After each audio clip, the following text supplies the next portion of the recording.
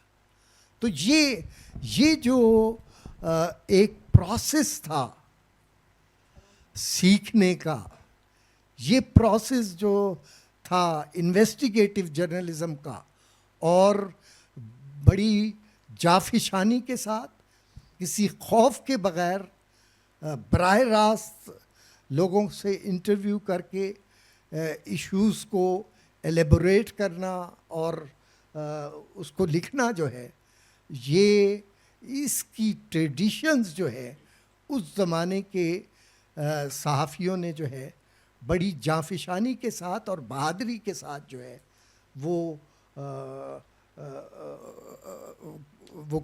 انہوں نے اپنا ہمیشہ اس کی بنیاد رکھی اور کبھی نہیں گھبرائے وہ. تو یہ سب سے بڑا ان کا کمال تھا.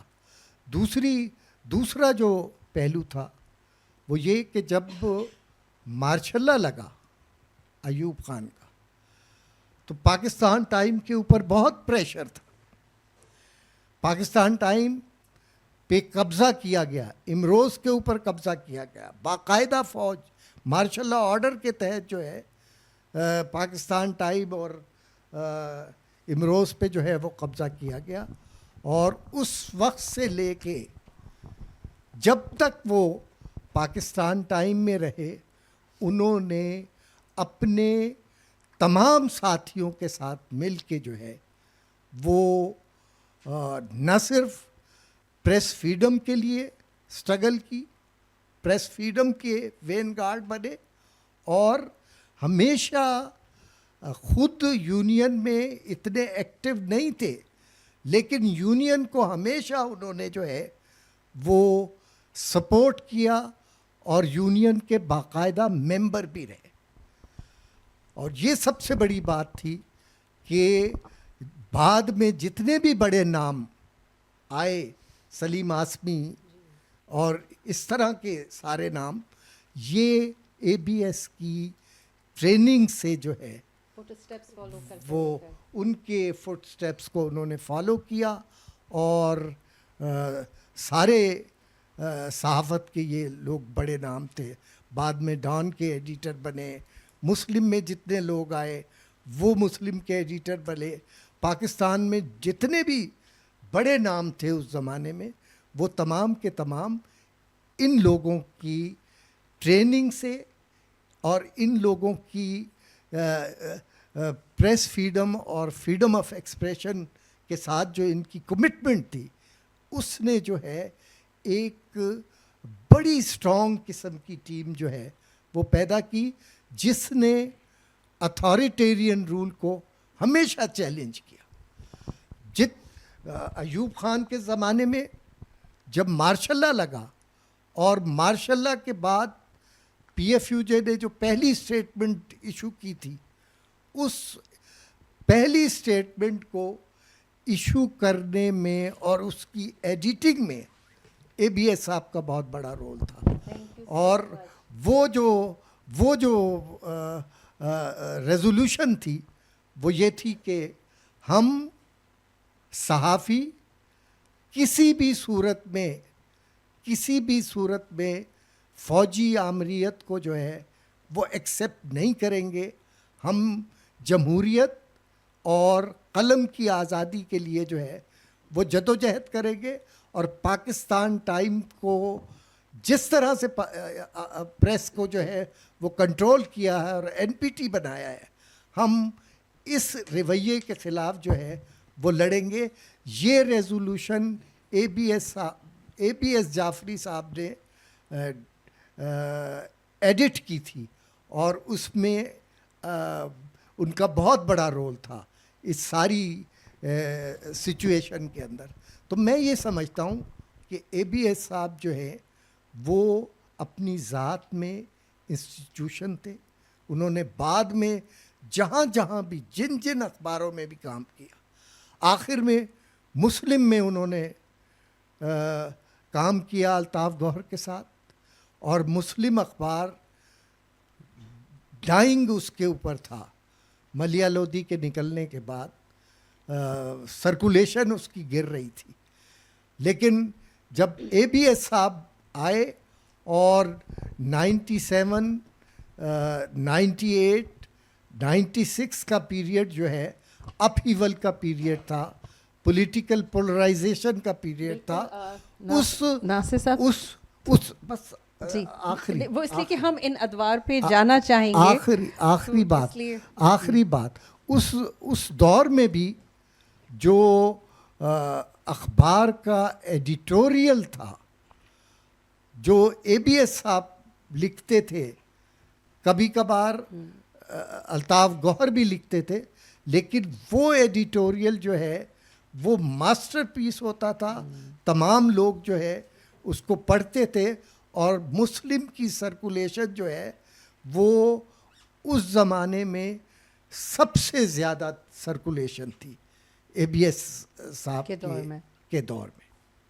تھینک یو سو مچ ناصر صاحب, آپ نے اتنا ایک پورا دور جو ہے اور صحافت کے جو نارمز اور جو اس کی بنیاد پاکستان میں جن اصولوں پہ ڈالی گئی, جس پہ شاید اب نہیں کھڑی ہو پا رہی ہے, اب لڑکھڑا رہی ہے صحافت. لیکن یہاں میں ایک تو پرسنلی مجھے اتنی خوشی ہے کہ بابر صاحب نے ہمیں جوائن کیا ہے, جبکہ لگے رہا تھا کہ اپنی مصروفیات کی وجہ سے شاید ٹریول کر رہے ہوں اور نہ آ سکیں, تو it came as a surprise کہ آپ نے ہمیں جوائن کیا. اور ناصر صاحب کی بات کوئی ہم آگے بڑھاتے ہیں آپ کے ساتھ کہ جس دور کا بھی ذکر ہو رہا تھا, 70 کی دہائی, 80 کی دہائی اور پھر 90s میں جب ABS کی واپسی ہوئی, تو آپ اس وقت کیا دیکھ رہے تھے کہ صحافت کہاں کھڑی تھی, اور ABS کی واپسی سے اس کو کوئی جلا ملی, کچھ آگے چلا سلسلہ, یا کیا تھا وہ دور؟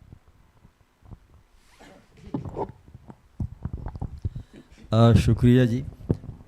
ABS جعفری صاحب کے بارے میں, ان کی پروفیشنل خدمات کے بارے میں تو ناصر زیدی صاحب نے بڑی تفصیل سے بتایا. میرا بھی ان کے ساتھ واسطہ رہا ہے, اور مسلم اخبار میں جب وہ تھے تو میں نے بھی مسلم کے لیے لکھا, اور مسلم کے جو ایڈیٹوریل رائٹرز تھے ان میں بھی شامل تھا.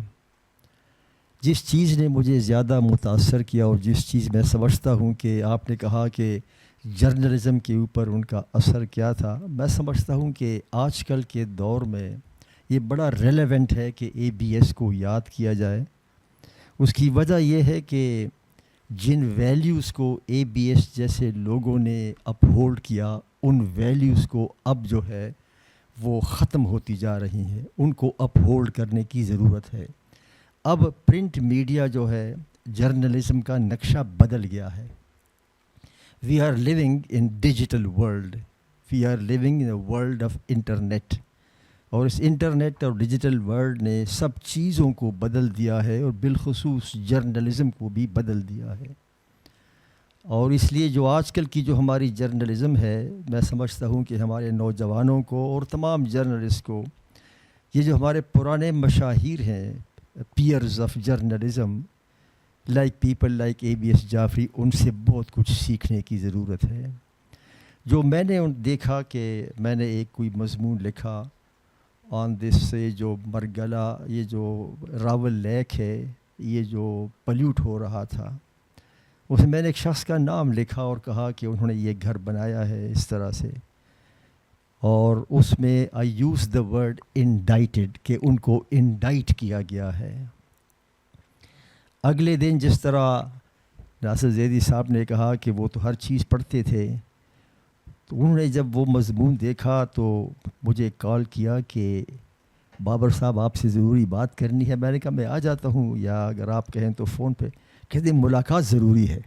میں ان کے پاس گیا, کہا کہ بابر صاحب یہ جو آپ نے لکھا ہے نا کہ ہی واز انڈائٹڈ, تو مجھے کچھ تشویش ہے.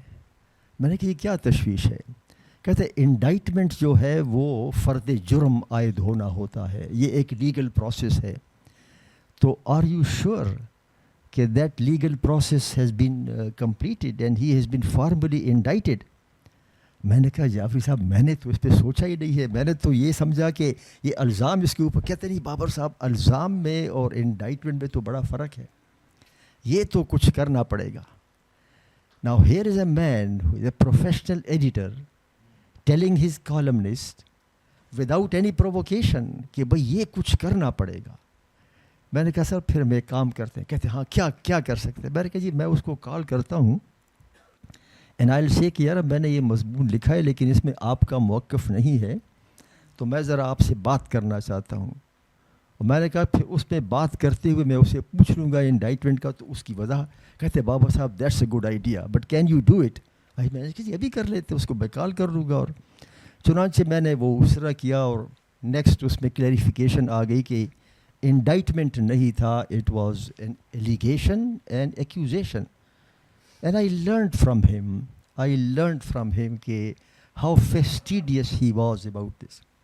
جرنلزم کے علاوہ وہ آرٹ, کلچر, میوزک اس کے بھی بڑے قدردان تھے. غالب کے ساتھ ان کا, ناصر زیدی صاحب بڑا, میں نے ان سے پوچھا ایک دن, میں نے کہا کنورسیشنسٹ تھے بڑے, he could converse, sit with the people and talk about any subject without trying to show his knowledge. ایک دن میں نے یہ کویت ٹائمز میں رہ چکے تھے باہر, تو میں نے ان سے پوچھا کہ ضیاء الحق کے دور میں یہ باہر چلے گئے تھے. We were just talking about the Zia الحق's دور and the atrocities and all this. تو کہتے ہیں بابر صاحب وہ, میں نے کہا جی آپ نے کیسے پھر انڈیور کیا, آپ تو چلے گئے تھے. کہتے ہیں کہ یار بابر صاحب وہ جو آپ کے NWFP اس وقت خیبر پختونخوا نہیں تھا, اس کے جو آپ کے مسعود انور شفقی ہیں نا, اور بڑی اچھی نظم کہی تھی. اب مجھے وہ نظم یاد نہیں تھی, ان کو یاد تھی, and that is he should. یہ نظم جو تھا, اس طرح کی نظموں نے مجھے سہارا دیا, اور وہ ان کو یاد تھی. میں نے کہا کیا نظم تھی؟ مسعود انور شفقی سے تو جب میں پشاور میں ڈائریکٹر انفارمیشن تھا تو ہماری بڑی ملاقاتیں تھیں. کہتے اچھا آپ کو یاد نہیں ہے؟ میں نے کہا مجھے یاد ہے آپ سے. اس نے پھر وہ نظم سنائی اور کہا کہ ایک رات ایک جنگل میں چند الو اداس بیٹھے تھے. ایک نے کہا رات لمبی ہے, دوسرے نے کہا رات چھوٹی ہے. پہلے نے کہا جھوٹ کہتے ہو, دوسرے نے کہا بکتے ہو, تیسرے نے کہا ارے چھوڑو جی, رات لمبی ہو کہ چھوٹی, صبح صادق ضرور ابھرے گی. کہا بابر صاحب ہمیں تو اس طرح کا جو لٹریچر تھا اور نظمیں جو تھی ان کا ہم کو بڑا سہارا دیا, بڑا وہ دیا کہ صبح صادق ضرور ابھرے گی. He was an optimist, a thorough professional. اور ایک اور جو دوسری بڑی کوالٹی تھی آپ کو, تو یو آر ہز نیس, وہ یہ تھا کہ سیلف ایفیسو. کبھی اپنے ایڈیٹوریل منصب کو انہوں نے فلانٹ نہیں کیا. And this is what I want the young journalist to understand and to know the value of this self effacement. آج کل تو ہمارے جو رپورٹرز ہیں اور جو اخبار والے ہیں, وہ they take pride in flaunting their positions, in flaunting what they are. وہ ایڈیٹر تھا and he never flaunted his position. اور میں نے اگر اپنی زندگی میں 3-4 ایسے لوگ دیکھے ہیں تو اس میں اپنا رحمان صاحب تھے, عزیز صدیقی صاحب تھے, ڈان اخبار کے علی احمد خان تھے, ہاں علی احمد خان, اور یہ اپنا اے بی ایس جعفری تھے. A B S never flaunted his position کہ میں ایڈیٹر ہوں, میں یہ کر سکتا ہوں. اور جب میرا مسلم کے ساتھ تعلق, because I went and became the prime ministers speech writer, تو انہوں نے کبھی مجھ سے, I don't remember through out کہ اس نے مجھ سے کبھی کسی کے لیے فیور کی بات کی ہو. Never ever, not even once, I don't recall. I know many journalist کہ کس طرح they bend over backwards to seek favours, but he was one of those journalist who never sought favors from powers that be, اور تعلق بھی رکھا. اور یہ سب نوجوان صحافیوں کو اس سے سبق سیکھنا چاہیے کہ, تو یہ ان کی as a human being I think ایک بہت بڑی کنٹریبیوشن تھی اور کوالٹی تھی. اور وہ اگر کوئی ایک لفظ میں ان کی پرسنالٹی ڈسکرائب کرنا چاہے تو ان کا تخلص بھی نفیس تھا.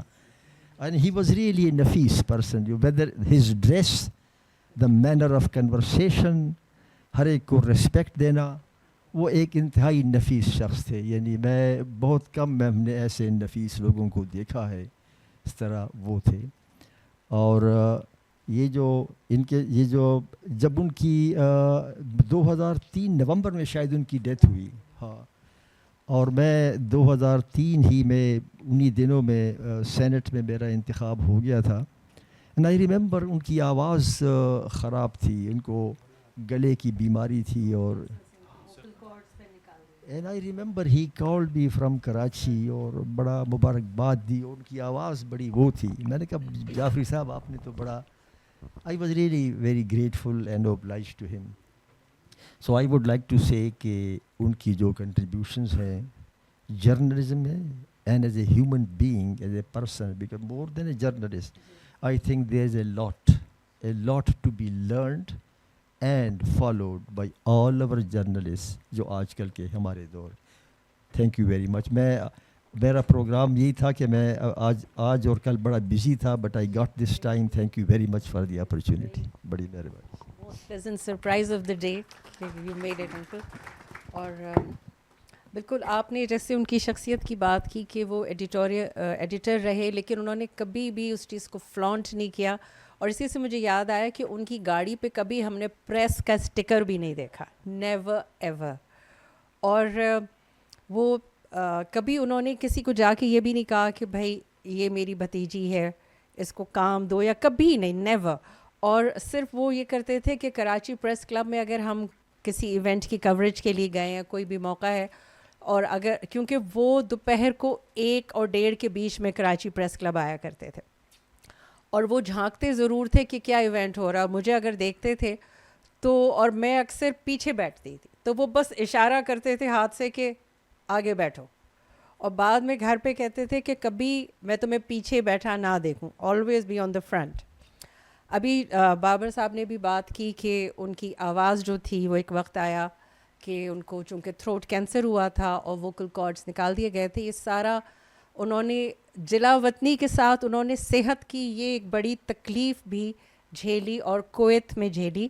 اور کویت کے دنوں کی بات اگر ہم کریں تو نعیم مرزا صاحب آپ کی باتوں کے بغیر مکمل نہیں ہوگی, بلکہ آپ ہی وہاں کے ایک طرح سے ان کے ساتھی تھے. آپ اپنے آپ کو کہتے ہیں کہ جہاں جہاں اے بی ایس گئے جیسے واجد علی شاہ کا حقہ جاتا تھا, آپ ہی کہہ دیجیے گا, تو اس طرح سے نعیم بھائی ان کے ساتھ ساتھ گئے. تو نعیم بھائی وہ کویت میں کب ملاقات ہوئی, اور وہ جلا وطنی اور وہ صحت کی خرابی اور آپ کے ساتھ؟ شکریہ بہت بہت عروج.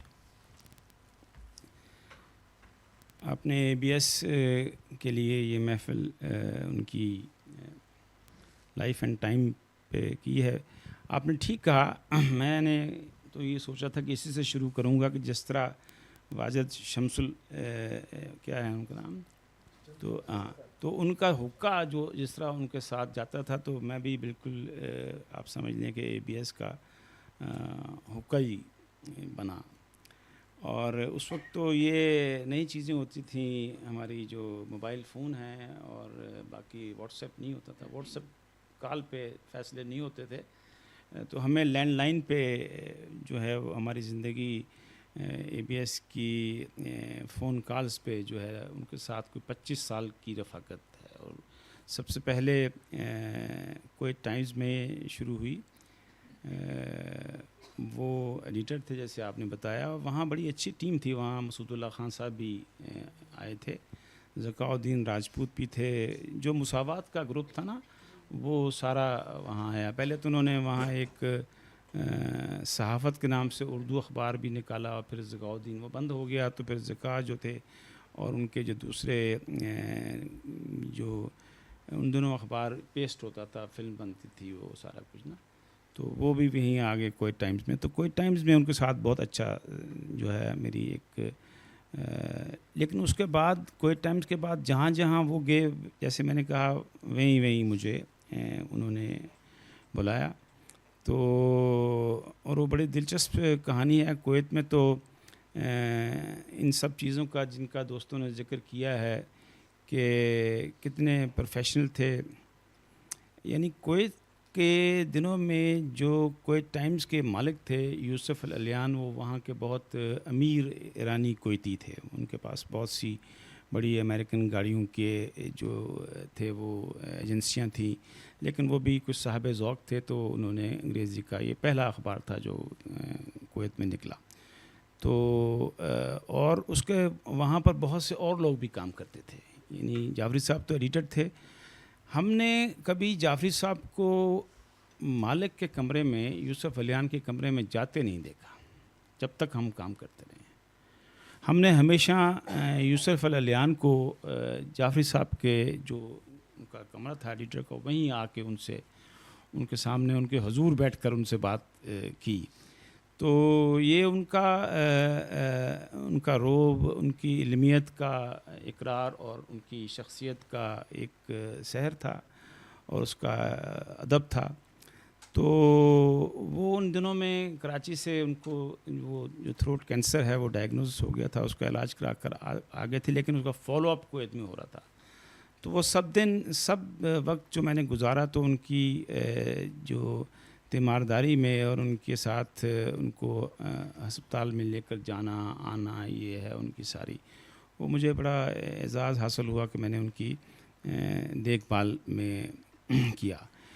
بابی بھی وہیں تھیں، رقیہ جعفری صاحبہ. رقیہ جعفری صاحب سے میں ذاتی باتیں کروں گا، کچھ پروفیشنل باتیں ہو گئی ہیں، اگر آپ اس کو انجوائے کریں. رقیہ بابی سے ان کی محبت کی شادی تھی. یہ پاکستان ٹائم میں نوٹس فرام گیلری لکھا کرتے تھے، ڈھاکہ سے نوٹس فرام گیلری لکھتے تھے. تو وہ وہاں پر MNA تھیں، وہ جی عوامی لیگ سے وہ قومی اسمبلی کی رکن تھی.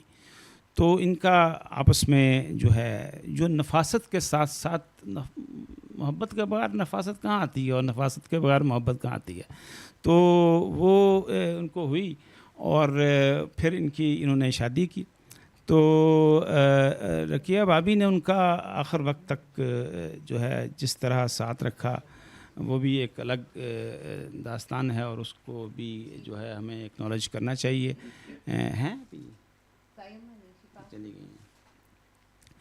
تو وہیں کویت میں تھی. مسعود اللہ خان صاحب ایڈیٹوریل ہمیشہ جعفری صاحب لکھتے تھے، اور وہ ٹائپ رائٹر پہ لکھتے تھے، اور 15 منٹ میں لکھتے تھے، اور ہیرے موتی پروئے ہوتے تھے. وہ زمانہ تو نہیں تھا کہ نا آج کے ایسے ڈیلیٹ کرتے جائیں کمپیوٹر پہ، تو وہ ہوا ہے آپ یہ لے لیں، وہ اور اس میں ایک نہیں ہوتی. اور وہ جب ایڈیٹوریل لکھتے تھے تو وہ چونکہ اس کی وہ بنتی تھی، پیسٹنگ ہوتی تھی، تو وہ اخبار تو 1 بجے کے قریب کلوز ہوتا ہے، جو اس کی آخری کاپی ہے، فرسٹ پیج، فرنٹ پیج.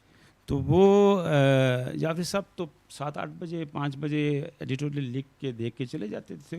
تو وہ تو سب سے پہلی چیز جو ایڈیٹوریل پیجز پر ان دونوں پیسٹ ہوتی تھی، وہ جعفری صاحب کا اداریہ ہوتا تھا. اور وہ لیکن جب کبھی کبھی اور میرے خیال میں بہت کم ہوتا تھا کہ وہ خان صاحب کو، مسعود اللہ خان صاحب کو ہمارے خان صاحب کو، خان صاحب نے ناصر زیدی کے صاحب کو کوڑے لگوائے تھے اور خود اس صحت کی وجہ سے وہ بچ گئے. وہ ایک الگ انہوں نے کئی دفعہ کہانی سنائی ہے. بہت زبردست آدمی تھے مسعود اللہ خان صاحب، ان کا بھی انتقال ہو گیا ہے. تو وہ ان کو کبھی انہوں نے اگر کہا کہ آپ اداریہ لکھ دیں، میں نہیں لکھ تو وہ ایک تو وہ ہاتھ سے لکھتے تھے نا، اور وہ اداریہ جو تھا وہ فرنٹ پیج بھی تیار ہو جاتا تھا تو ہم خان صاحب کے آگے ہاتھ جوڑتے تھے کہ بھئی سب اخبار تیار ہو گیا، خدا کے لیے یہ اداریہ تو دے دیں. اور دے دیں گے جی، وہ ان کا خاص سٹائل ہے. وہ لاہوری تھے تو وہ سب سے آخری آئٹم ہوتا تھا جو چھپتا تھا.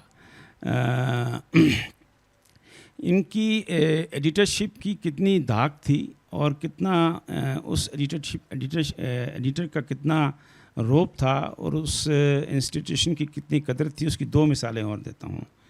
کہ جب ہم مسلم میں تھے، اس سے پہلے میں ذرا ان کا سفر مختصراً 1-2 سطر میں، جب کوئٹ ٹائم سے وہ کراچی آئے تو انہوں نے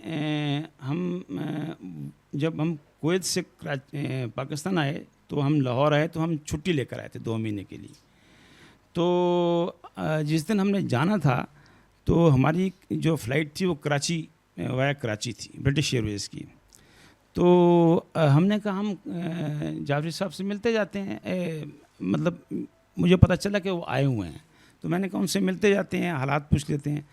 تو میں نے فون کیا، میں نے کویت فون کیا تو خان صاحب سے پوچھا، مسعود اللہ خان صاحب سے، کہ مجھے ABS جعفری صاحب کا نمبر دیں. انہوں نے مجھے نمبر دے دیا اور کہا کہ وہ تو ہمیشہ کے لیے چلے گئے ہیں، وہ تو اخبار چھوڑ کر چلے گئے ہیں. He has resigned from Kuwait Times and he has left for good. تو مجھے بڑا شاک ہوا کہ جب میں آیا تھا تو وہ اس وقت وہاں تھے. تو خیر میں نے فون کیا تو رقیب بھابی نے کہا کہ نہیں، وہ تو اس وقت لاہور میں ہیں اور یہ ہے ان کا نمبر، اپنے بھائی کے پاس ہیں، وہ ڈیفنس میں لاہور میں تھے. میں نے ان کو اس نمبر پر فون کیا تو انہوں نے اٹھایا اور کہا نہیں تم کہاں ہو؟ میں نے کہا میں نے یہاں ہوں، آج میری شام کویت کی فلائٹ ہے تو میں جا رہا ہوں، تو آپ کے ساتھ کیا ہو؟ کہتے تم آ جاؤ. انہوں نے مجھے گھر سمجھایا، لوکیشن ہوتی نہیں تھی، ہم وہاں پر ان کے گھر چلے گئے. میرے بڑے بھائی بھی میرے ساتھ گئے. تو وہ انہوں نے مجھے کہا تم کیوں جاتے ہو وہاں پر؟ خود تو آگے تھے. یہ ساری بات ہے جنرل ضیاء کا جہاز پھٹنے کے بعد کی. ہم بھی جہاز پھٹنے کے بعد ہی آئے. 89 فیبروری ہم میں بھی ناصر بھائی کی طرح اتنے بہادر نہیں تھے. جب جہاز پھٹا تب بھی ہم بھی چھٹی لے کر آئے، تب وہ بھی آئے. تو وہ پھر انہوں نے کہا کہ آ جاؤ. خیر انہوں نے وہ اس دن کے بعد کہتے ہیں چلو دفتر چلتے ہیں. تو وہ ٹریبیون وہاں سے، یعنی محمود سپرا صاحب کا یہ کہانی وہاں سے شروع ہوتی ہے. وہ مجھے محمود سپرا کے پاس لے گئے. محمود سپرا سے انہوں نے وہ ایک مشہور فقرہ بولتے تھے جب بھی مجھے کسی ایڈیٹر سے وہ متعارف کراتے تھے کہ we have name we will have peaceful nights. کیونکہ ایڈیٹر جو ہیں وہ تو گھر چلے جاتے ہیں اور مالک بھی تو جو نیوز ایڈیٹرز ہیں یا نائٹ ایڈیٹرز ہیں وہ سکون سارا کام ان پہ ہوتا ہے تو وہ فکر نہیں ہوتی. محمود سپرا تو بہت اور طرح کے لوگ تھے. ان کی میں آپ کو کن القاب سے نوازوں. انہوں نے مجھے بیٹھے بیٹھے وہ اپائنٹمنٹ لیٹر دے دیا اور میں پھر کویت نہیں جا سکا. قصہ مختصر یہ ہے کہ وہ برٹش ایئر ویز کا ٹکٹ، میرا گھر، میرا سارا کچھ جو ہے، انہوں نے کہا، کہنے لگے نہیں میں 2 مہینے بعد میں ابھی بات کرتا ہوں، 2 مہینے بعد تم چلے جانا، حساب کتاب وغیرہ کر کے آ جانا. لیکن وہ 2 مہینے آئے نہیں اور میں اس وقت سے ابھی یہیں ہوں. تو اس طرح میں ٹریبیون چلا گیا. یہاں لاہور سے کراچی چلے گئے. کراچی میں وہ اخبار بند ہو گیا. وہیں الیاس بھائی سے ملاقات ہوئی، ان سے ہوئی، ان کی بڑی بہن سے ہوئی. تو ایک دن ہم لاہور آ گئے، وہ اخبار بند ہو گیا تو مجھے ان کا فون آیا، ہم ڈیموکریٹ شروع کر رہے ہیں اسلام آباد سے، بس تم اسلام آباد پہنچ جاؤ. ہم اسلام آباد پہنچ گئے. یہاں ڈیموکریٹ میں کرتے رہے. یہاں بھی کوئی صاحب نہیں بیٹھے ہوئے. ساگ چودھری آ گئے تھے اور لوگ بھی آ گئے تھے. وہ عابد صاحب، وہ بند ہو گیا. وہ غالباً آصف زرداری صاحب کا نے اخبار کی کوشش کی تھی. وہ اس دن بند ہوا جب پیپلز پارٹی کی گورنمنٹ جو ہے وہ 7 اگست تھی کیا تھا, ہاں 6 اگست 90 میں نا, ہاں وہ ختم کی گئی تھی. تو 6 اگست کو بند ہو گیا تو جعفری صاحب مایوس کبھی نہیں ہوتے تھے. یہ وہ آپ مطلب یہ کہ پریشان تو ہوتا ہے لیکن he was never get disappointed. اس دن آپ کو بتائیں کہ یہ ہم صحافی جو ہیں وہ کتنے وہ بھی ہوتے ہیں, غصے والے بھی ہوتے ہیں. وہ آخری اخبار ہم نے جو ٹریبیون کا نکالا تو وہ ہم سب بیٹھے تھے, اس میں جعفری صاحب شامل نہیں تھے, یہ عابد صاحب شامل تھے اور کچھ اور لوگ تھے, ڈیموکریٹ کا. اس میں اب تھا کہ اخبار تو بند ہو رہا ہے, دس از دی لاسٹ ایڈیشن. اور تو اس وقت تو یہ مساق جمہوریت نہیں ہوا تھا اور یہ نواز شریف کی اور بے نظیر کی بڑی سخت لڑائی چل رہی تھی. تو جس ہیڈ لائن پہ 8 کالمی بینر ہیڈ لائن پہ ہمارا اتفاق ہوا وہ آپ کو سناتے ہیں, بڑی دلچسپ ہے, ابھی آپ کو آرکائیوز میں مل جائے گی. نواز شریف مائی فٹ. اچھا تو وہ ہم نے چھاپی, جو ہونا تھا ہو جائے. خیر وہاں سے کچھ دنوں بعد ہمیں پھر فون کر آئی کہ ہم تو مسلم آ گئے ہیں, تم ادھر آ جو. ہم مسلم حکا وہاں پہنچ گیا تو وہ گڑگڑاتے تھے اور ہم سلگتے تھے. تو وہ وہاں سے پھر وہ پاکستان آبزرور آ گئے, پھر تھوڑی عرصے کے لیے پھر میں پاکستان ٹائمز گیا, پھر دوبارہ مسلم آ گیا, پھر پاکستان آبزرور چلا گیا. تو وہ ان کا سفر جب تک وہ یہاں رہے میں ان کے ساتھ ہی رہا اور وہ بڑا زبردست سفر تھا. یہ 3 دوست پرانے زمانے میں جب پاکستان ٹائمز تھا اور اس سے پہلے سول ملٹری گزٹ تھا, لیکن پاکستان کے زمانے میں 3 دوست تھے. ایک جو جب دوبارہ بھی شروع ہوا, جب ڈیموکریٹ شروع ہوا تو پھر یہ اکٹھے ہو گئے اسلام آباد میں. ایک تو ABS تھے اور ایک تھے اصحاب نقوی صاحب اور ابصار رضوی جو PPI کے DG تھے. اب تینوں کا نام جو تھا وہ A سے شروع ہوتا ہے, تو ان کا نام جو ہے صحافتی حلقوں میں AAA بریگیڈ مشہور ہو گیا, یعنی جرنلزم کا AAA بریگیڈ. جی ابھی آپ نے AAA بریگیڈ کا ذکر بھی سنا ہوگا. تو یہ جو پیچھے آئے تھے نا کنٹینر کے پیچھے, تو وہی آئے تھے. 10 کور ہوتی نا, 111 سوری 111 ہاں 111. تو وہ یہ AAA تھا, وہ 111 تھا. تو یہ ان کی اتنا روب ہوتا تھا. یہ ابھی یہ جو کیا ہے, یہ جو ISPR ہیں ان کے لوگ آ جاتے ہیں, اس کو بڑے شریف سے ان کے تھے وہ. ہاں وہ بہت ہی شریف ISPR کے غالباً سب سے وہ بہت ہی شریف قسم کے تھے. وہ اندر آتے بھی ڈرتے تھے. تو اب تو اور طرح کی باتیں ہیں. تو وہ یہ لوگ کہتے تھے کہ یہ جو AAA بریگیڈ ہے یہ III بریگیڈ سے زیادہ خطرناک ہے, اس سے بچو.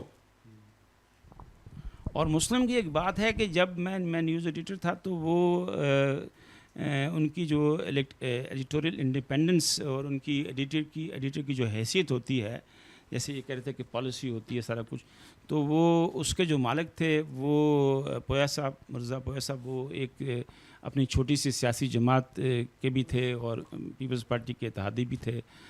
بی کے وہ اچھی طرح ان کے ساتھ ان کے اتحادی بھی تھے. تو وہ اکثر پریس ریلیز دیا کرتے تھے, وہ سیاسی جماعت. اور یہ جعفری صاحب آتے تھے ہمارے پاس تو یہ ہمیں دیتے تھے اور کہتے تھے, یہ ان کے جملے تھے, کہتے تھے دیکھو یہ خبر ہے, اگر یہ کسی قابل ہوئی اس کو اندر کے کسی پیج پر سنگل کالم لگا دینا ورنہ پھینک دینا. اور دوسرا واقعہ جو میں آپ کو سنانا چاہتا ہوں کہ وہ ٹریبیون کا ہے کہ وہاں محمود سپرا صاحب نے ایک دفعہ ہمارا جینا حرام کر دیا, کیونکہ ہم اخبار بناتے تھے اور وہ یہ کرتے تھے کہ ان کو بڑا شوق تھا, تو وہ رات 12 بجے جو فرنٹ پیج ہے نا اس کی ہیڈ لائن بنانے کے لیے آ جاتے تھے. یہ اس کی ہیڈ لائن, وہ انگریزی اچھی ان کو آتی تھی. تو ہم نے آخر میں شکایت کی کہ یہ تو صبح 7 بجے تک ہیڈ لائن بناتے رہتے ہیں. تو اخبار, اچھا جعفر صاحب یہ بھی کہتے تھے کہ اگر اخبار آپ سونے کا بھی بنا لیں اور وقت پر نہ نکلے تو وہ بالکل کھوٹا اخبار ہے, یعنی وہ کسی کام کا نہیں ہے. تو پھر تنگ آ کر جب ہم نے بہت شکایت کی تو جعفری صاحب نے اپنے ہاتھ سے بڑے سفید کاغذ پر مارکر سے لکھا, mister Mahmood Sapra will not be allowed to enter this newsroom until 9 p.m. after 9 p.m. اور وہ نیوز روم کے باہر اپنے ہاتھ سے چسپاں کیا. ہاں to get the newspaper. اب وہ جعفری صاحب کے سامنے نہ تو کہنے کی گنجائش ہی نہیں ہوتی, تو وہ نہیں آتا تھا, اس نے چھوڑ دیا کچھ اخبار. لیکن صبح مجھے کہتا تھا یار یہ اس کو تو ہٹاؤ, یہ میں کیا کروں, یہ تو بڑی مشکل سے اس کو پھر محدود قسم کی اجازت ملی, اور اس بات پہ کہ بھی تم زیادہ چھیڑ چھاڑ نہیں کرو گے. وہ انسٹیٹیوشن تباہ ہوا, اور پھر یہ کہ وہ اب تو ختم ہی ہو گیا ہے, اب تو اور ہی زمانہ آ گیا ہے. 3 چیزوں سے ان کو بہت محبت تھی. ایک کا ذکر ہوا, غالب ان کو سارا یاد تھا, آواز ان کی چونکہ بیٹھ گئی تھی, لیکن یہ وہ پھر بھی سناتے تھے. میری ان سے چونکہ اس عرصے میں اتنا لمبا سفر تھا تو ایک ذاتی تعلق بھی بن گیا تھا. شام کو گھر بھی بلا لیتے تھے. تو ابھی تو ہر طرح کے رواج بدل گئے ہیں. ان کے ہاں سراہی ہوتی تھی اور جام ہوتے تھے, بوتل نہیں ہوتی تھی اور گلاس نہیں ہوتے تھے. تو اب سراہی اگر تو اور پھر وہ پہنتے تھے. نفیس آدمی تھے, جیسے آپ نے کہا, نفیس, انتہائی نفیس, کسی پتہ نہیں پرانی تہذیب کے بہت ہی عمدہ نفیس کردار. ہماری بہت پرانی نہیں, یہی جو ہندوستان کی ایک تہذیبی میراث ہے, اس کے آخری وارثوں میں سے آپ نے کہہ سکتے ہیں. وہ لگاتے تھے, پمپئی پہنتے تھے, الہ آبادی پمپ پہنتے تھے. جی عجیب ان کی وہ.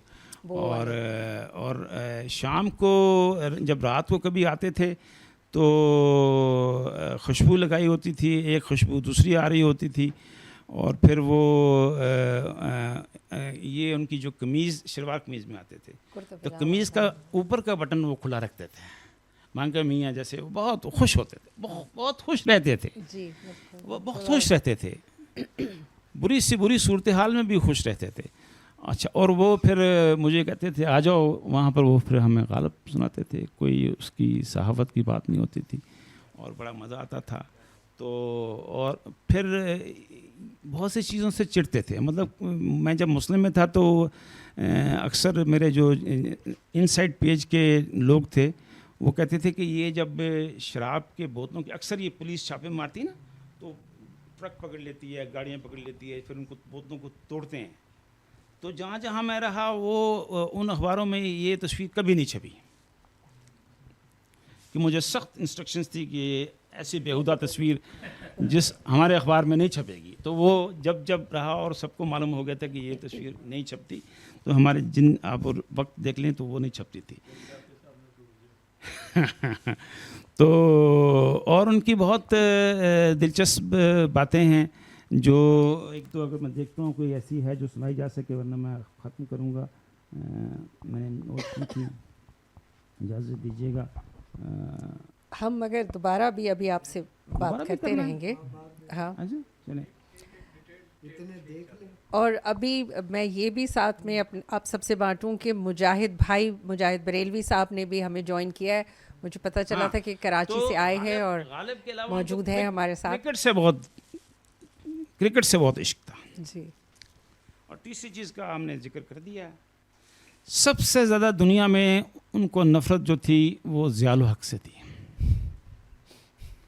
اس کا تو وہ نام ہی نہیں سن سکتے تھے, اور بس وہ اللہ کرے ان کی نفرت جو ہے وہ قبول کی جائے. تو قبول ہوئی اور ہو گئی ہے. تو بہت شکریہ. پھر باتیں کچھ اور ہوں گی تو ساتھ کریں گے. بالکل. بہت سارا دور آپ نے ان کا ہم سے شیئر کیا, اور اس میں بات یہ ہوتی رہی کہ پاکستان واپس آئے, ڈیموکریٹ کو بھی ایڈٹ کیا, مسلم کو بھی کیا, دی آبزرور کو, پاکستان آبزرور کو بھی کیا. لیکن ناظر محمود صاحب, میں آپ کی طرف آنا چاہوں گی اب گفتگو کو لے کے, کہ وہ اپنے حساب سے ان اخباروں کی ادارت کرتے رہے, لیکن آپ کیا سمجھتے ہیں کہ وہ کیا وجوہات تھیں کہ وہ ایک واپس جب آئے تو وہ ایک اسٹیبل طریقے سے کسی بھی ایک اخبار کے ساتھ نہیں جڑ سکے؟ صحافت بدل چکی تھی یا سیاسی حالات اس طرح سے تھے؟ کیونکہ آپ نے ان کی کتب بھی پڑھی ہیں, دی وچ ڈاکٹر ہے, جنا بیٹریڈ ہے, تو اس میں کوئی خاکہ نظر آیا اس ساری صورتحال کا؟ ویسے تو وقت کافی ہو گیا, کتابیں میں لایا بھی تھا کچھ دکھانے کے لیے, لیکن میرا ان سے اصل میں پہلا تعارف، میں آپ کی سوال کے جواب کی طرف بعد میں آؤں گا، پہلے میں یہ بتا دوں کہ میرا ان سے تعارف، میری ذاتی ملاقات نہیں تھی ان سے، ظاہر ہے بس مچ جونیئر. پہلی مرتبہ 1989 میں میں اس وقت 25 سال کا تھا، جنگ اخبار کے لیے لکھا کرتا تھا. میرے ایک دوست ڈان اخبار میں کام کرتے تھے، 89 کی بات ہے. تو 89 میں جب میں اپنے دوست کے پاس ڈان اخبار میں جاتا تھا تو وہاں پر اے آر خالق صاحب ہوتے تھے، کچھ سینئر لوگ شاید جانتے ہوں. اے آر خالق صاحب اس زمانے میں ڈان کے EBR economic and business review pages کے ایڈیٹر ہوتے تھے، پھر وہ کچھ عرصے بعد فوت ہو گئے کینسر میں. خیر، تو ان کی ٹیبل پہ میں نے ٹریبیون پڑھا ہوا دیکھا پہلی مرتبہ. اس سے پہلے میں ABS جعفری صاحب کے نام سے بھی واقف نہیں تھا. اور وہ جو اے آر خالق صاحب تھے سینئر صحافی، وہ ہم جیسے ینگ لوگوں کو انکریج کیا کرتے تھے کہ بھائی تم لوگ اچھی انگریزی پڑھا کرو. تو وہ جب میں نے وہاں لکھا ہوا ٹریبیون پڑھا ہوا دیکھا تو پہلا 4 کلر، یعنی سب سے پہلی چیز جس نے اٹریکٹ کیا، اتنا خوبصورت اس کا لے آؤٹ تھا. اور اچھا، بے نظیر بھٹو صاحبہ کا دور تھا، پہلی گورنمنٹ تھی. تو اس میں جو چیز تھی وہ نعیم مرزا صاحب نے کام کیا، آپ شاید ٹیسٹیفائی کریں گے اس چیز کو، کہ انہوں نے ایک ٹرینڈ چلایا. وہ بے نظیر بھٹو کی تصویر ہوتی تھی اور اس کے نیچے لکھا ہوتا تھا shall we tell the prime minister. اور shall we tell the prime minister کے نیچے کوئی ایشو ہوتا تھا for the attention of the prime minister, اور وہ بالکل ریگولر فیچر تھا اس میں. تو وہ میں نے ٹریبیون لینا شروع کیا وہ اے آر خالق صاحب کے کہنے پہ، اور انہوں نے خاص طور پہ کہا کہ اس کے تم ایڈیٹوریل پڑھا کرو. اور لیکن وہ بدقسمتی سے وہ چند ماہ بعد ہی، شاید وہ آپ نے بتایا کہ محمود سپرا صاحب کی اس سے وہ بند ہو گیا. لیکن وہ انگریزی جو میں نے پڑھی ان چند ماہ میں ریگولر لیتا تھا، تو اس کے بند ہونے کا مجھے افسوس ہوا. تو وہ پہلا میرا غائبانہ تعارف ABS جعفری صاحب کے ساتھ ہوا. اچھا، اس کے بعد پھر ظاہر ہے وہ اسلام آباد میں آ گئے ہیں، اور جو بھی ہے مجھے اس کا تفصیل جو جن نے ان کے ساتھ کام کیا ان کو زیادہ پتہ ہے. مسلم کا دور اور ڈیموکریٹ کا دور، یہ سارا انہوں نے کیا.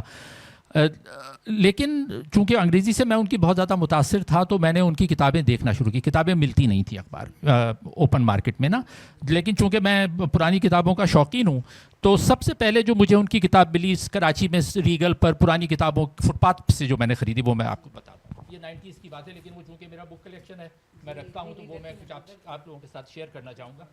تو سب سے پہلی کتاب جو مجھے ملی وہ ان کی یہ تھی، ہیئر لائز انڈیا. یہ اس پہ اگر وقت ہوتا تو میں زیادہ تفصیل سے بات کرتا. اس میں وہ اس زمانے میں جب 1965 کی جنگ شروع ہوئی تو اس میں پہلا کالم، یعنی ڈیلی انہوں نے کالم لکھے، ڈیلی روزانہ. اور پہلا کالم اس میں جو ہے وہ 6 ستمبر کو انہوں نے لکھا ہے، اور اس کے بعد وہ جنگ کے دوران لکھتے رہے اور اکتوبر کے اینڈ تک وہ لکھے. اور بعد میں وہ یہ سارے کالم جو تھے وہ کتابی شکل میں شائع ہوئے. انگریزی بہت اچھی، دو کہ اس کے کانٹینٹ سے اختلاف کیا جا سکتا ہے، کیونکہ وہ سڈنلی ہی appears to be super patriot, اور وہ چونکہ جنگ ہو گئی تھی تو اب وہ جنگ کے دور میں ذرا سا یہ ہو جاتا ہے کہ بھئی آپ کو ظاہر ہے جنگ کے ایفرٹ کا ساتھ دینا ہے. تو انہوں نے وہ پوری طرح سے وہ جنگ کے ایفرٹ کو سپورٹ کیا. ظاہر ہے اس پر جو بھی کنسیڈریشنس رہی ہوں گی، لیکن بہترین یہ کتاب مطلب انگریزی کے لحاظ سے اور کانٹینٹس کے لحاظ سے یہ اس وقت سے میرے پاس ہے. اس کو میں نے بائنڈنگ کرا کے رکھا ہوا، آپ نے دیکھا ہے. اچھا، اس کے بعد دوسری کتاب جو وہ بھی اگین یہ ساری کتابیں پرانی کتابوں میں سے خریدی گئی ہیں. یہ پھر مجھے ملی behind the killing fields of Karachi. یہ بھی پرانی کتاب ہے، اور یہ اتنی میں کہوں گا کہ شاندار کتاب ہے کہ اس میں انہوں نے 1990 سے 95 تک 5 سالہ جو پیریڈ ہے کراچی کا، جس میں بدترین خونریزی کا شکار کراچی تھا، اس کے ظاہر he was a can observer. تو انہوں نے اس زمانے کے سارے ایڈیٹوریلز جمع کیے، کالمز جمع کیے، خبریں جمع کیں، اور پوری اس میں کم از کم 5 کرونالوجیز ہیں جو کرمنل ایکٹیویٹیز کے بارے میں ہیں، اور جو پولیس کرمنل ایکٹیویٹیز میں شامل تھی اس کی چیزیں ہیں، اور پلس جو آرمی ایکشن ہو رہا تھا اس میں جو ایٹروسٹیز ہوئیں کراچی میں، جس طرح سے لوگوں کو مارا گیا دونوں طرف سے ہوئیں، وہ ساری such a well research and well documented book کہ یہ میں ابھی بھی جب جس کو بھی اگر 1990s کا کراچی سمجھنا ہے تو یہ کتاب دس از اے مارولس سورس آف انفارمیشن. تو یہ دوسری کتاب تھی ان کی جو مجھے ملی. اچھا، یہ 90 سے 95 تک کی ہے، 5 سالہ پیریڈ ہے. اس کے بعد اس کا کنٹینیویشن ہے، یہ بھی پرانی کتابوں میں سے لی ہوئی ہے. یہ اسنیپ شاٹس آف شیم 1996. 95 میں یہ کتاب ختم ہوتی ہے، اس کے بعد 96 میں یہ کتاب شروع ہوتی ہے. اور اس میں بھی 96 کے جو حالات تھے وہ انہوں نے ڈاکیومنٹ کیے ہیں. اس کے بعد اچھا اس کے بعد میں ان کو کتابیں تو تھیں لیکن میں تقریباً بھول گیا. ظاہر ہے اب وہ فوت ہو گئے. ان کا ذکر ایک سلیم آسمی صاحب کے ساتھ رہتا تھا کیونکہ میں جب ڈاؤن میں کام کرتا تھا سلیم آسمی صاحب ہمارے ایڈیٹر تھے اور آئی رحمان صاحب ذکر کیا کرتے تھے. تو اچھا یہ لوگ ان کے شاگرد تھے تو اور ہم آسمی صاحب کے شاگرد تو ہم ان کے شاگردوں کے شاگرد ہیں ایک طرح سے. مجھے یہ اعزاز حاصل نہیں ہے کہ میں براہ راست ان کا شاگرد ہوتا جیسے نعیم مرزا صاحب کو حاصل ہے. میں ان کے شاگردوں کا شاگرد ہوں. تو سلیم آسمی صاحب کا بھی یہی انداز تھا ڈان میں جو ہم نے ان سے سیکھا کہ وہ بھی جب ہم نیوز روم میں جاتے تھے تو اس دن کا اخبار وہ مارک کر کے غلطیاں ہماری, کیونکہ وہ جو بھی سب ایڈیٹر غلطی کرتے تھے اور سب سے پہلا کام ہم یہ کرتے تھے کہ جب جاتے تھے تو وہ دیتے بھائی آسمی صاحب کی طرف سے کاپی آئی اور وہ ہمیں بتاتے تھے کہ یہ ہم نے ABS جعفری صاحب سے سیکھا ہے کہ اخبار کو پڑھنا ہے اور اس میں غلطیاں مارک کر کے سب ایڈیٹرس کو بھیجنی ہے. تو یہ دوسری کتاب. اچھا تیسری کتاب ان کے نہیں سوری چوتھی کتاب جو ہے وہ یہ جناب ٹریڈ ہے. اس میں انہوں نے کیا کیا ہے کہ وہ یعنی وہ پاکستان کی صورتحال بیان کرتے ہیں اور کہتے ہیں کہ how it is contrary to the perception what Jinnah had about Pakistan. تو وہ یہ کہتے ہیں کہ یہ وہ پاکستان نہیں ہے جو جناح نے انویژن کیا تھا. اب اگین اس پہ اختلاف کیا جا سکتا ہے کہ وہ پتہ نہیں کیا کوئی ویژن تھا بھی یا نہیں تھا, لیکن بہرحال مان لیتے ہیں کہ جناح صاحب کا کوئی ویژن تھا. تو بقول ABS جعفری کے وہ بٹرے کیا گیا. تو یہ کتاب آخری کتاب جو ان کی میرے پاس ہے, ان کی کتابیں زیادہ ہیں لیکن میرے پاس صرف 6 کتابیں, میرے خیال ہے ٹوٹل ان کی 12 کتابیں ہیں, میرے پاس ساری نہیں ہیں, میں ڈھونڈ رہا ہوں اگر مل جائیں تو. اچھا یہ ان کی آخری کتاب ہے ڈائری آف اے وکڈ وار. یہ عراق کی وار جو ہے یہ ان کی آخری کتاب ہے. 2003 میں وہ فوت بھی ہو گئے اور 2003 میں ہی یہ کتاب آئی. تو انہوں نے ڈاکومنٹ کیا ہے کہ وہ جو نام نہاد جو ویپنس آف ماس ڈسٹرکشنز کے بہانے عراق پہ جو حملہ کیا گیا اور جو وہاں تباہی پھیلائی گئی, مارکاٹ کی گئی, اس کو سارا انہوں نے ڈاکومنٹ کیا ہے. اگین یہ اس جنگ کے بارے میں ایک بڑی ویلیویبل سورس ہے. اور جیسے میں نے کہا کہ میں ان کو بھول چکا تھا, مجھے عروج جعفری نے یاد دلایا جب انہوں نے مجھے کوئی 10 سال پہلے یہ کتاب اسلام آباد میں پریزنٹ کی. تو دین آئی سڈنلی ریمبرڈ ہاں ABS جعفری صاحب. اور یہ کتاب ان کی میرے خیال ہے یہاں موجود ہے, لوگوں کو لینی چاہیے کیونکہ اس میں انہوں نے تمام وہ جو ان کے شاگرد اور دوست تھے انکلوڈنگ نعیم مرزا صاحب کا بہت اچھا اس میں مضمون ہے اس سارے دور کے بارے میں, آئی رحمان صاحب کا مضمون ہے, بابر صاحب کا ہے, تو تمام لوگوں کے اس میں مضامین ہیں مختصر, but it's a very good introduction. باتیں تو بہت کی جا سکتی ہیں لیکن وقت چونکہ بہت ہو گیا ہے تو اور ابھی بھی ہمارے پاس عابد علی سید صاحب ہاں وہ لائن پہ موجود جی ہیں. آپ ان کو لے لیں پلیز. تو عابد صاحب ہمارے پاس موجود ہیں زوم پہ. جی عابد صاحب آپ کا بہت شکریہ, آپ ہمارے ساتھ شامل ہیں اور گفتگو آپ میرا خیال ہے انجوائے بھی کرتے رہے ہوں گے. اور بات یہی ہو رہی ہے ABS کو جس طرح ہم یاد کر رہے ہیں کہ جو ادوار ان اشخاص نے ان کے ساتھ گزارے اور جو ایڈیٹوریل کا انداز تھا, تو وہی ہم آپ سے جاننا چاہیں گے کہ جب آپ ڈیموکریٹ کے ایڈیٹر تھے اور ABS اس کے ایگزیکٹو ایڈیٹر تھے تو وہ کیا شب و روز تھے, وہ کیا روٹین تھا؟ عابد صاحب. جی پہلے تو عروج آپ کا بہت شکریہ کہ آپ نے مجھے یہ موقع دیا بولنے کا, نہیں یہ سننے کا. آج جتنی دفعہ میں نے ڈیموکریٹ کا یہ تذکرہ سنا وہ میرے لیے بہت ہارٹنگ ہے. جی اب سلسلہ تو یہ ہے کہ مجھ سے پہلے بولنے والے یعنی ناصر زیدی اور نعیم مرزا اور فرد اللہ بابر صاحب اور ہمارے اور دوسرے عزیز سب نے اتنی تفصیل سے ان کے بارے میں کہہ دیا ہے کہ میری سمجھ میں نہیں آ رہا. جو میں کہنا چاہتا تھا اس میں سے کافی تو ان لوگوں نے کور کر لیا ہے. اس میں صرف جو بات ہے وہ یہ تھی کہ میں نے ان کو انفارچونیٹلی جیسا کہ نعیم نے کہا کہ میں نے ان کو اس دور میں دیکھا, میری ان سے جو ملاقات رہی یہ ہے 89 کا پیریڈ. تو اس دور میں ABS ظاہر ہے وہ کینسر کا اور اس کے آپریشن کا وہ تھا. تو ان کی جو اسپیچ تھی وہ بہت ہی زیادہ ڈیفیکلٹ ہو گئی تھی، اور اس میں بہت کچھ ان سے ڈسکشنز جو ہو سکتے تھے، جو ہم سیکھ سکتے تھے، اور جو کچھ ہو سکتا تھا وہ پاسبل نہیں ہوا میرے لیے. خاص طور پہ میں آج نعیم کی باتیں سن کے میں وہ اس دور میں چلا گیا، اور وہ سارا میں یہ دیکھ رہا تھا کہ بہت کچھ جو میں سیکھ سکتا تھا وہ نہ سیکھ سکا. لیکن یہ ہوا کہ ان کی صحبت سے ہم نے ڈیموکریٹ نے 3 آپ کو بڑے نام دیے جو بعد میں چل کے بہت کافی آگے گئے ہیں جرنلزم میں. ان میں عدنان رحمت، کامران رحمت اور انصار عباسی، یہ 3 لوگ وہاں پر رپورٹر کی حیثیت سے آئے تھے، اور انہوں نے نعیم مرزا کے ساتھ اور اے بی ایس کے ساتھ اور میرے ساتھ انہوں نے بہت سیکھا ان لوگوں سے، اور خاص طور پہ اے بی ایس سے. I am very sure. اس میں جو باتیں مجھے یاد آ رہی ہیں، ایک تو یہ تھا کہ میں نے جن لوگوں کے ساتھ کام کیا ہے، میں نے کئی بڑے ایڈیٹرز کے ساتھ کام کیا ہے، اور ان میں سے بہت سو کے ساتھ کام نہیں بھی کیا. لیکن میری زندگی میں جو 2 بڑے ایڈیٹر آئے، ان میں ایک تو تھے شمیم احمد، جو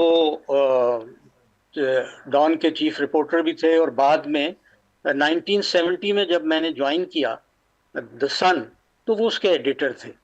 and he was a remarkable person. اور دوسرے جو ریمارکیبل پرسن وہ ذرا بوہیمین ٹائپ کے تھے اور بہت زیادہ مختلف تھے، لیکن اس کا جو دوسرا کنٹراسٹ جو مجھے ملا وہ اے بی ایس کی شکل میں، اور بالکل جیسا کہ ناصر زیدی نے پورا نقشہ کھینچ دیا ان کا، وہ بالکل ویسے ہی تھے. اسی طرح سے وہ بالکل اپنا ہر چیز کو یعنی میٹیکلس ڈریسنگ ان کی، اور ڈریسنگ ڈاؤن بھی ہوتی تھی جو لوگوں کی، وہ بہت ہی میٹیکلس ہوتی تھی. تو ان کی ڈریسنگ، ان کا انداز، سارا کچھ جو کافی کچھ میوٹ ہو گیا تھا ان کی اسپیچ ڈیفیکٹ کی وجہ سے، لیکن اس سارے میں جو وہ کرتے تھے، وہ صبح کا ارلی مارننگ ایرر جو میمو ہوتا تھا، وہ بالکل 100% صبح میری میز پہ آ جاتا تھا.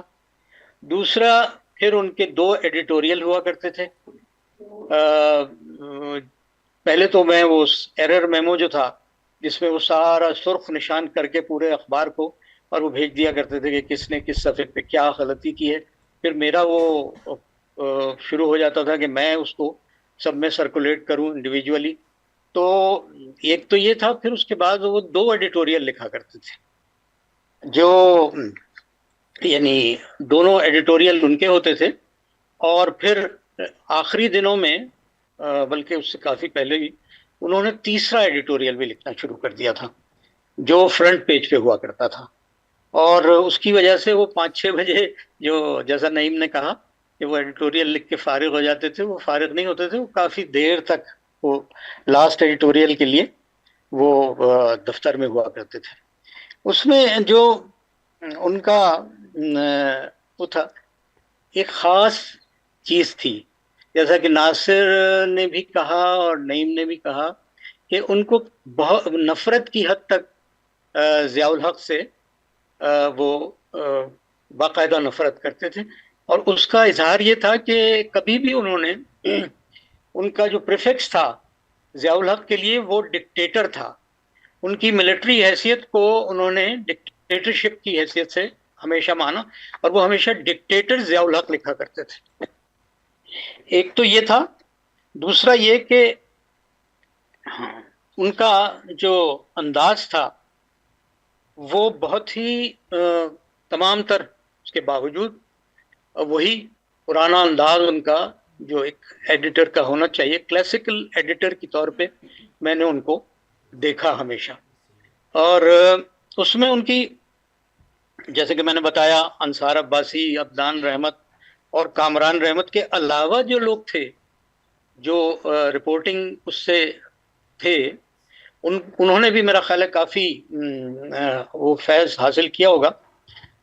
اور اس کے علاوہ جو 100 سے زیادہ افراد جو ہمارے ارد گرد تھے سٹاف میں، وہ بھی ایک طرح سے انہوں نے بہت زیادہ ان کو جیسے کہتے ہیں طریقے سکھانا کرنا، بلا کر ان سے مشین وہ اپنا کمپیوٹر سائٹ کے لوگوں سے پوری بریفنگ لینا، اور دوسرے ہمارے جو پیج میکرز تھے اور وہ سارا، تو اس سارے کو وہ ہر ایک کو کسی نہ کسی کو بلا کر اس کو ایک اس کے ٹیکنیکس بتانے کی پوری ان کی کوشش ہوا کرتی تھی. اچھا، ایک چیز جو مجھے وہ ہو رہی ہے وہ یہ، ہم 6 اگست کو بند نہیں ہو گئے تھے. میرا خیال ہے ان کی میموری کچھ وہ کر رہی ہے نعیم کی. ہم چلتے رہے تھے، ہم سپٹمبر میں جا کے کہیں اگست سپٹمبر کے اینڈ تک ہم چلے، اور اس میں بھی وہ اسی طرح سے پورا، اس وقت تو خیر ان کے ہی چارج میں آ گیا تھا، کیونکہ مختلف وجوہات کی بنا پہ میں دفتر میں نہیں ہوا کرتا تھا، اور یاسمین بھی نہیں ہوا کرتی تھی میری بیگم، جو اس کا ایگزیکٹو ڈائریکٹر تھی. تو اس کی وجہ سے ان لوگوں نے نعیم مرزا اور تمام ہمارے اصحاب نقوی اور جتنے بھی لوگ تھے وہاں پر، ان سب نے بہت ہی اس کے ساتھ اس کو آخری حد تک نکالنے کا، جب ہم نے اینڈ میں یہ فیصلہ کیا کہ نہیں اب ہم اس کو بند کر دیں، تو وہ 1-1.5 مہینہ جو بعد کا ہے وہ بھی چلا. اور اس کی کلپ جو سارا، اچھا اس میں میرے پاس تمام وہ اس کی باؤنڈ ایڈیشنز پورے ہیں ہر مہینے کے حساب سے، تو وہ میرے لیے بہت بڑا ایک اثاثہ ہے، اور اس سے میں بہت کچھ سیکھتا ہوں. کبھی کبھار میں اس کو الٹ پلٹ کر کے دیکھتا رہتا ہوں. تو یہ میرے ان کے آبزرویشنز تھے. ہی واز بس بہت ہی میں کیا آپ کو کہہ سکتا ہوں، بس نعیم اور ان کی باتیں سن کے اور فرض اللہ بابر صاحب کی باتیں سن کے مجھے جو افسوس ہو رہا ہے کہ اس وقت میں جب ہم ایک سارٹ آف ایک اسٹرگل میں تھے، اس کو اخبار کو بنانے میں اور اس کو پاپولر بنانے میں اور آگے چلانے میں، اس میں ہمیں جو وہ تھی مشکلات، میں سمجھتا ہوں کہ ایڈیٹر کی حیثیت سے مجھے یہ کہنا چاہیے کہ وہ ہم نے اے بی ایس اور ان کی ٹیم کے ساتھ، جس میں نعیم مرزا سب سے اہم تھے اور اصحاب نقوی تھے اور لوگ تھے، ان سب کی وجہ سے وہ میرا کام بہت آسان ہو گیا تھا اس سارے میں. یہی ہے، میں سمجھتا ہوں یہ سم اپ کرنا چاہیے مجھے. کافی کچھ میں کہہ گیا، باقی اور لوگ بھی ہوں گے. تو یہ میرا ان کے ساتھ ایک رابطہ رہا. اور جی عروج جی، بہت شکریہ عابد علی سید صاحب کہ آپ نے ہمیں جوائن کیا اور اپنی یادیں شیئر کی. آپ نے ذکر کیا کامران رحمت صاحب کا، تو کامران نے ہمیں اپنا ایک ویڈیو بنا کے بھیجا ہوا ہے جس میں انہوں نے اپنی پروفیشنل یادیں ہم سے اے بی ایس کے بارے میں بانٹی ہیں. Can we have the video please?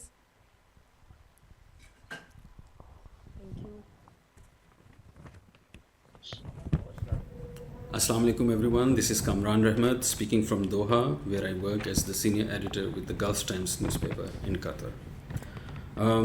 It is my singular privilege and honor to be talking about the redoubtable ABS, who was one of my two mentors in my career. The other one was the renowned cricket commentator and columnist Mr. Umar Qureshi, who was also his close friend. For convenience, I will just switch between English and Urdu. The first time that I got to know Jafri Saab was not in person. I got to know him as a writer, and especially I remember his hard-hitting editorials in The Muslim, where he took on the might of the back then the face of the establishment, the all-powerful President Ghulam Isa Khan. So Jafri Saab would unfailingly remind him as he ran a countdown to the elections, probably, thanks to the Zia experience, the military dictator who promised elections in 90 days, but eventually the elections really happened, if I remember correctly, only 11 years later, and only after divine intervention. So I got to work with Jafri Saab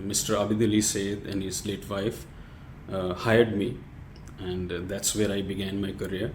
But the interaction with Jafri Saab was very limited. The second place that I worked with him in was the Pakistan Observer, where again he was the editor, and I probably drew his attention because of his his immense love and passion for cricket. So cricket stories always used to be front paged in Pakistan Observer. And the third time that I got to work with him was really when I got to know him closely.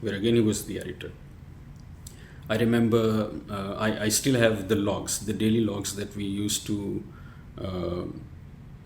discuss things over about editorial matters and all that.